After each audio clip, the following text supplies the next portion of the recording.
주 안에서 사랑하는 여러분, 오늘은 어떻게 주님을 기다려야 할까에 대해 라는 제목으로 하나님 말씀 증거하도록 하겠습니다. 우리 사랑하는 성도님들, 예배자들 가운데 늘 주님의 은혜와 평강이 함께 하시길 기도드립니다. 교회력의 첫 주간인 대림절을 맞이하였습니다.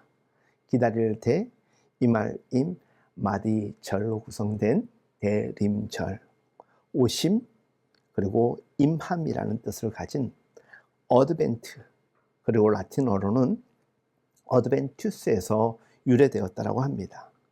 큰 힘을 가진 이의 도착을 가리키는 단어입니다. 그가 오면 불의한 것을 바로잡아 주시고 사람들을 괴롭히던 모든 문제들을 해결해 줄 거라고 믿어지는 분을 기다리는 것은 대개 세상에서 약자들의 소망일 것입니다.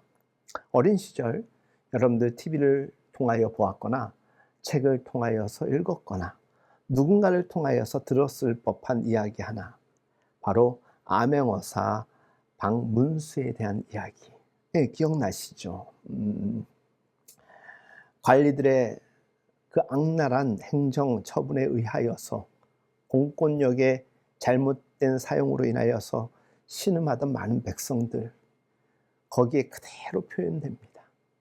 우리는 동시대 같은 무대에서 살진 않았지만 그 모습을 보면서 우리도 이내 모르게 감정이 이입되게 되고 마음을 졸이면서 또 심지어는 분노하기까지 합니다.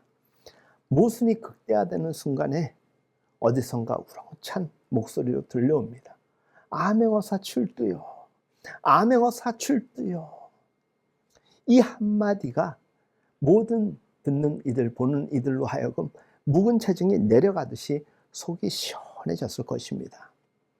불의한 자들이 징치되고 정의가 바로 서게 되는 것이죠.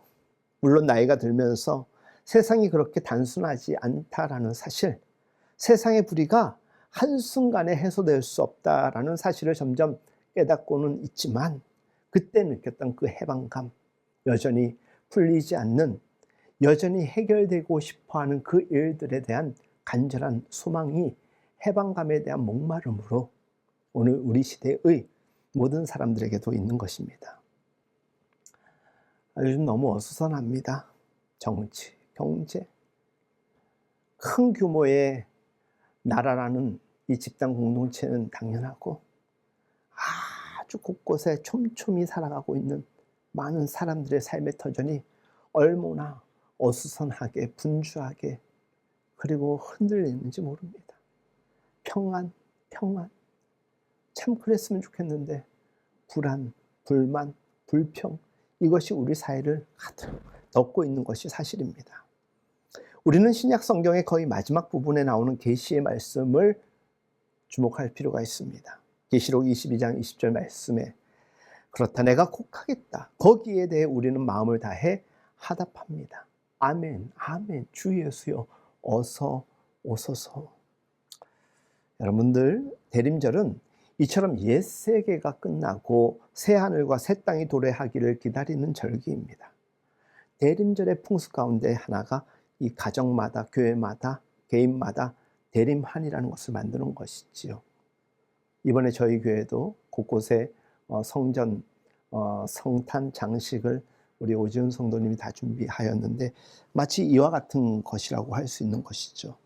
이렇게 오실 주님을 기다리면서 문 앞에 걸어놓거나 집 안에 걸어두거나 우리의 교회처럼 이곳에 이렇게 준비해놓고 보면서, 그리고 간절히 기도하는 거죠. 주님, 내 마음에 오소서. 이 어려운 상황 가운데 개입하여 주소서. 그 마음을 가지고 우리는 12월을 내내 보내곤 합니다. 사랑하는 여러분, 그렇게 기다리는 마음, 그렇게 기다리는 자세 얼마나 간절하겠습니까? 우리는 어떻게 이 대림절에 주님을 기다려야 할까요? 뭔가 혹은 누군가를 기다려본 사람은 알 것입니다.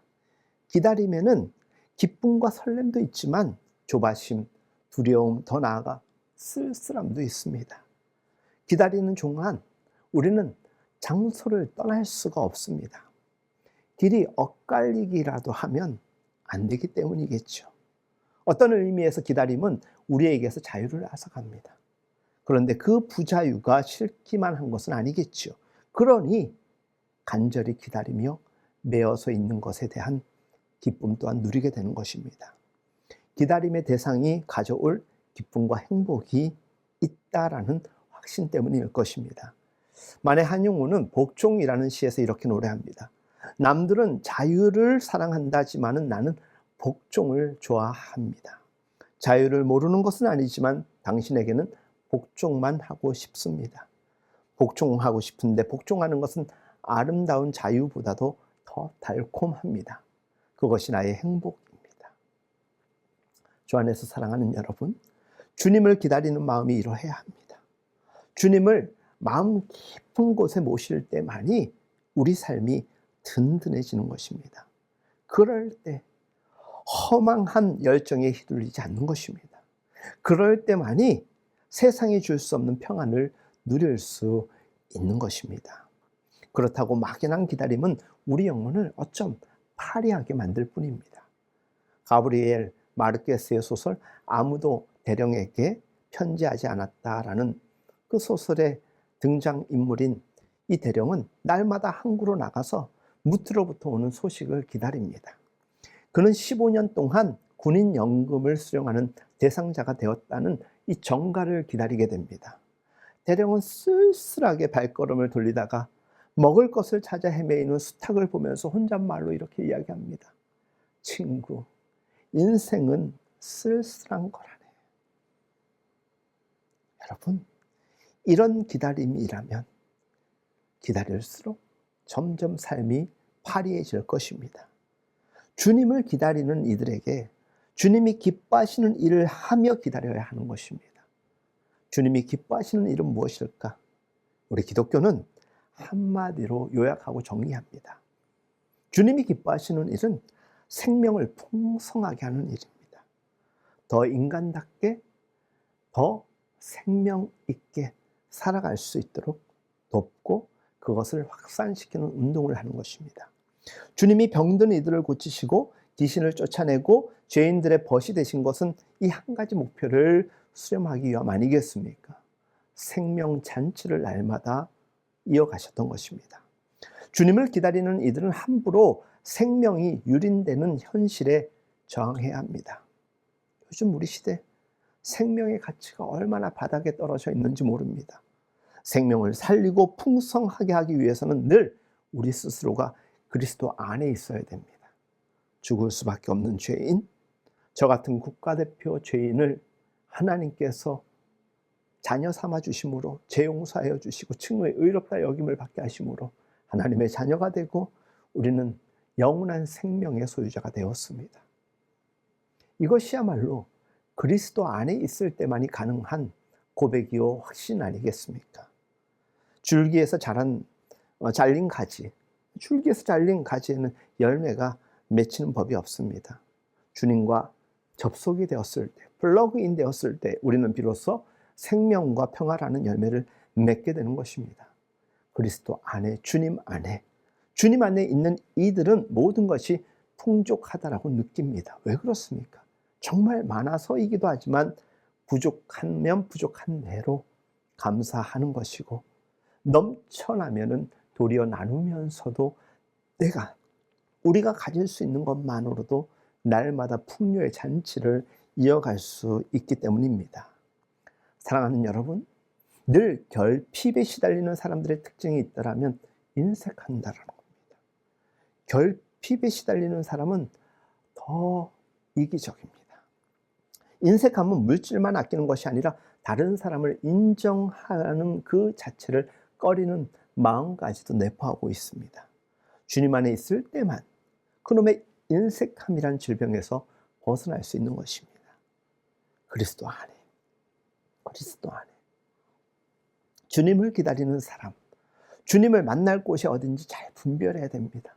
물론 성전이 있겠죠. 그런데 여러분들이 서 있는 그 어느 곳이든 어느 때가 됐든 그곳이 바로 주님을 기다리는 곳이 되어야 됩니다. 바빠서 교회 자주 못 와도 됩니다.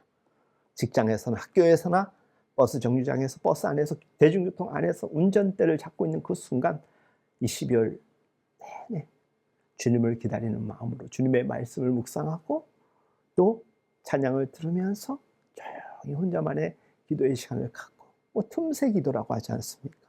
그런 가운데 맞이하게 되는 성탄절은 그 어느 때보다도 더 귀한 성탄절이 될 것입니다. 기다림에 대한 갈망이 깊고 큰 만큼 기쁨과 은혜는 더 커지기 때문입니다. 예전에 제가 낯선 도시에 가가지고 버스 정류장을 찾아야 되는데 워낙 처음 간 곳이라서 그런지 아차, 하행선 버스를 타야 되는데 상행선 위치에서 기다리다 보니 15분인가 20분을 그냥 지체하고 말았습니다.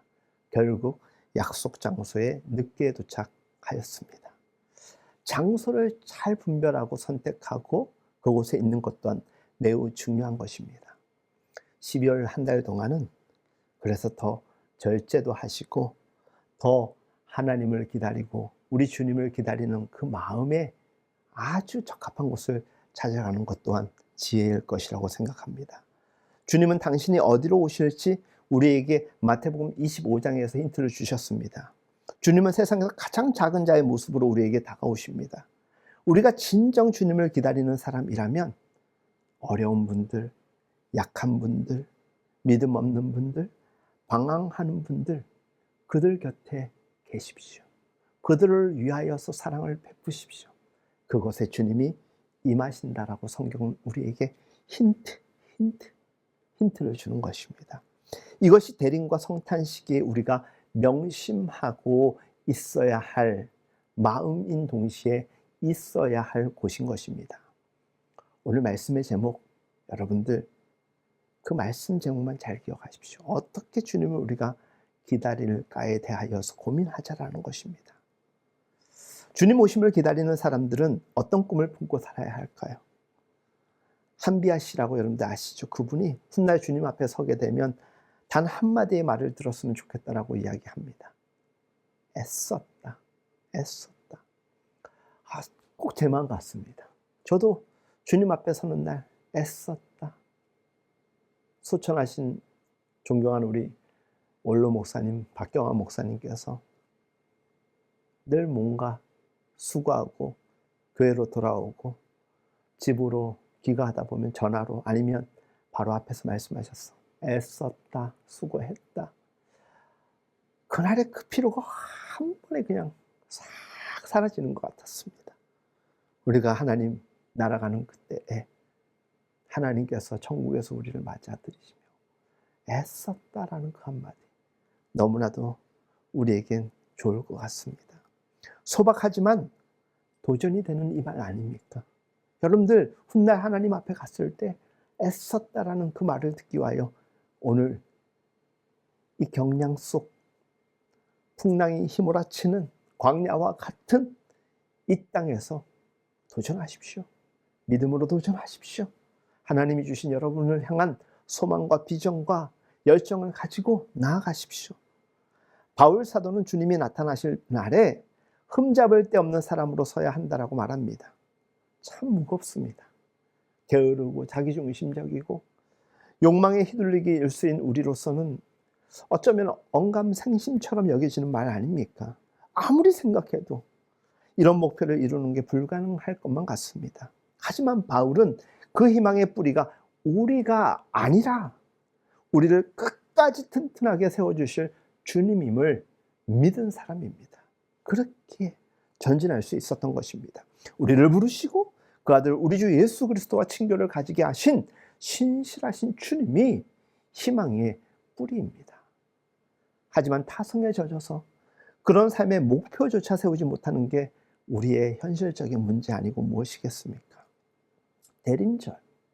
이 대림절은 우리 마음은 물론이고 각박해진 삶을 돌아볼 것을 주님은 우리에게 요구하고 계십니다. 돌아보면 보입니다. 근데 우리 고집 때문에 잘 안 돌아봅니다. 12월 1일 열심히 분주하게 달려오다 보니 뭐 어수선하게 정리 안 된 채로 11달을 보낸 이들 이곳에 있을 것입니다. 잠깐이라도 뒤돌아보십시오. 뒤돌아보면 보입니다. 그리고 그것을 정리하고 어레인지합니다. 회개할 것은 회개하고 잘한 것은 더 최선을 다합니다.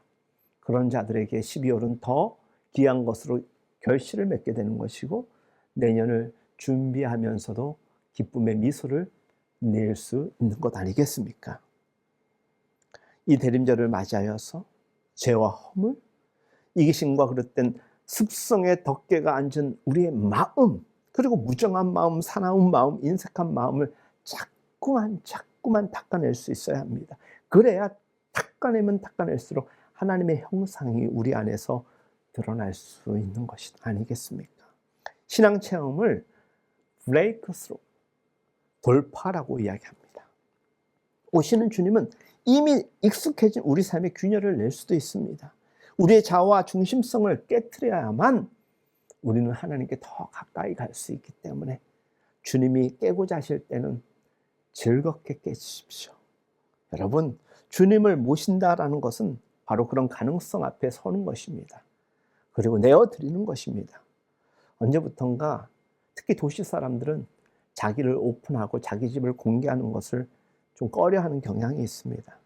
자기 사생활을 공개하거나 또 사람들에게 드러내고 싶지 않은 것이겠죠. 익숙해진 삶에 누가 틈이라도 그 틈을 통해서 들어오는 것을 허용하지 않으려 합니다. 여러분들, 사람은 그렇다 치고 우리 마음에 주님만큼은 받아들여야 됩니다. 들어오실 수 있도록 주님, 내게 오십시오. 기다리면서 내 앞에까지만 오길 기다리지 마십시오. 주님, 내 안에 들어오십시오라고 기도하십시오. 영접합니다. 내 안에 들어오셔서 나를 변화시켜 주옵소서. 진정한 기다림이 그겁니다. 그냥 성탄절을 기다리면서 트리 앞에서 즐거워하고 우아함을 함께 나누는 것, 그거 성탄절 아닙니다. 제가 오늘 아침에 페이스북에 절기는 그림자일 뿐입니다. 실체는 그리스도이십니다. 그리스도가 가려진 성탄이 얼마나 많은 교회에서, 심지어 사회에서는 요란하게 크리스마스를 보내지만 성탄은 아닌 것입니다. 사랑하는 여러분, 더 이상 우리는 세상 잔치로 대림절과 성탄절을 보내서는 안 됩니다. 이 질문을 주님 앞에 던져야 합니다. 우리는 정말 주님을 기다리는 사람이냐? 주님께서 우리의 안일한 삶을 돌파하여 우리 삶을 뒤흔들 것을 인정하느냐라는 질문 앞에 우리는 대림절을 맞이하고 시작하였으면 좋겠습니다. 사실 자기의 흉한 마음과 몰골을 바라보는 것도 힘든데 인정하는 것은 참 힘들죠. 더 이상 이렇게 살고 싶지 않다는 이 절박함이 없다라면 주님을 기다릴 수도 없는 것인데, 여러분들에게 주님을 기다리고자 하는 그 마음이 이 대림절에 있다면 주님이 그 또한 허락하신 것입니다. 더 간절함으로, 더 기대하며 기다려 보십시오. 반복적으로 말씀드립니다. 기다림과 기대가 큰 만큼 기쁨과 은혜는 더 충만해질 것입니다. 그렇기에 대림절은 은총의 시간인 것입니다. 우리 존재를 새롭게 할 기회의 시간이 되는 것입니다. 울면서라도 우리 마음을 닦아냅시다. 그리고 하나님이 드러날 수 있도록 먼저는 하나님이 우리에게 임하시고 우리 가운데 거하실 수 있도록. 내 나이 지금 몇 살인데, 교회를 몇십 년 다녔는데 늦었어. 자, 보자기도 하지 마십시오. 함석헌 선생님의 님이 오신다라는 글에 이런 글이 있습니다. 주님 맞을 준비를 하지 못해 허둥대는 이들을 향하여서 주님이 주신 위로의 말씀인 것이죠. 얘야 걱정하지 마라. 나도 같이 쓸어주마. 나 위에 쓸자는 그 맘. 내가 쓸어 너를 주고 닦다가 달가질 내 맘 내 닦아주마. 우리가 열심히 우리의 잘못된 것들 닦아내려고 수고하고 애쓰면 주님이 같이 닦아주십니다. 천국에서만 들을 것이 아니라 이 땅에서도 어쩜 애썼다, 수고했다, 그 음성 들으면서 살아가고 있는 분들 계실 것이고, 그 음성을 듣기를 사모하는 분들이 이 가운데 있기를 바랍니다. 은혜입니다. 대림절은 은혜입니다. 그 어떤 때보다도 은혜의 때가 될 수 있다는 것입니다. 주님을 모시기 위하여서 이미 모셔진 주님을 더 온전히 모시기 위하여 우리의 마음을 더 활짝 열 수 있기를 바랍니다. 몸과 마음을 닦으십시오. 누가복음 3장 5절 말씀, 골짜기는 메우고 산과 언덕은 평평하게 하고 굽은 것은 곱게 하고 험한 길은 평탄하게 하십니다. 주님이 우리의 마음을, 우리의 삶을 그리 인도하실 것입니다. 이번 대림절을 통하여서 잊을 수 없는 회복과 새로운 삶으로의 도약이 있을 수 있기를. 비록 2025년 세상 달력은 한 달 남았지만 교회력으로 시작되는 이 한 해의 시작인 대림절인 오늘, 여러분들의 인생에 이 아름답고 이 진지한 기다림이 주는 은혜와 평강이 성탄 가운데 함께할 수 있기를 다 같이 아름답게 맞이하고 또 보낼 수 있기를 예수님의 이름으로 축복합니다.